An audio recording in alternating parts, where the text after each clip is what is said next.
The next topic I'd like to cover is a very controversial topic, but an interesting topic, and that is the idea of a hollow earth.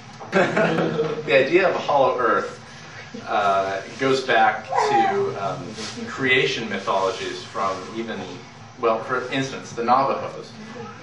The Navajo creation myth says that there are four worlds, that the insects and bugs started out in a very dark world, that they broke through the sky into a new world, a yellow world, where they met more animals. They broke through that sky into a blue world, and then they broke through that sky into the world where we live, where humans were.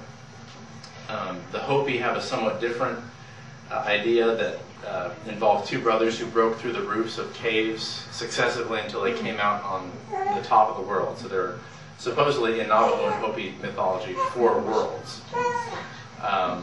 Also, obviously in Christianity and in Greek and Roman mythology, the idea of an underworld, of a Hades, of a hell, if you will.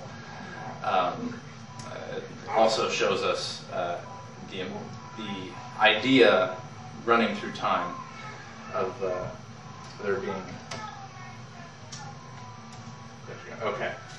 Now, what do scientists, what do rational thinkers think about a hollow earth? Well, Plato believed that there were huge subterranean caverns, and we know that some of these exist. We know that Mammoth Cave, for instance, in Kentucky, and Postojna Cave in Slovenia, thank you, Takwi, for mentioning that, I didn't know that, are these huge underground caverns.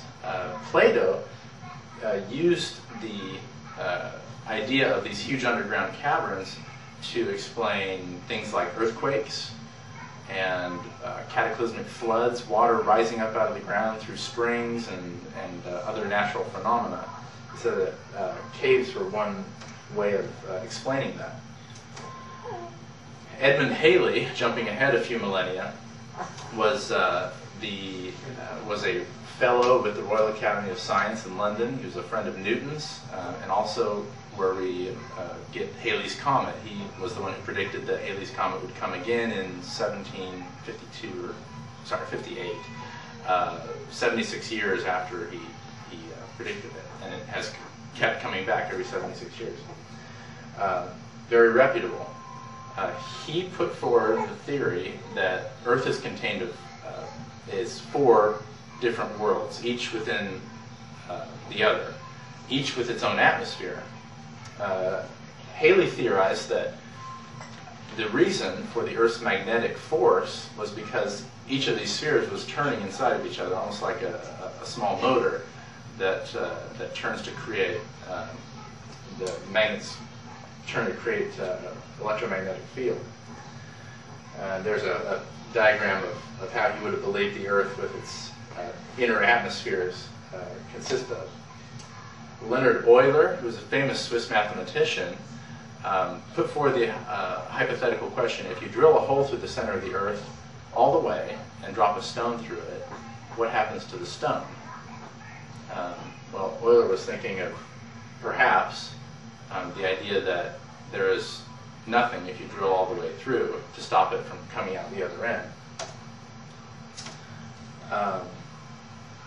What do we believe today? Now, these guys are dead and gone.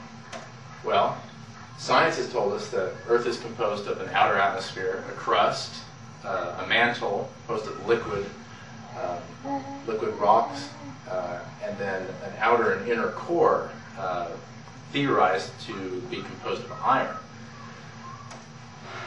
Whereas hollow Earth theorists believe that the world has holes at the north and south pole, and that an inner sun creates warmth in these tips, that the further north you go from the Arctic Circle, not the colder you get, but the warmer you get. And here's a drawing of one person's idea of what could be inside the hollow earth, these caverns, these mountains, inner seas, and a typical idea of a lot of hollow earth theorists is an inner sun that heats the earth internally.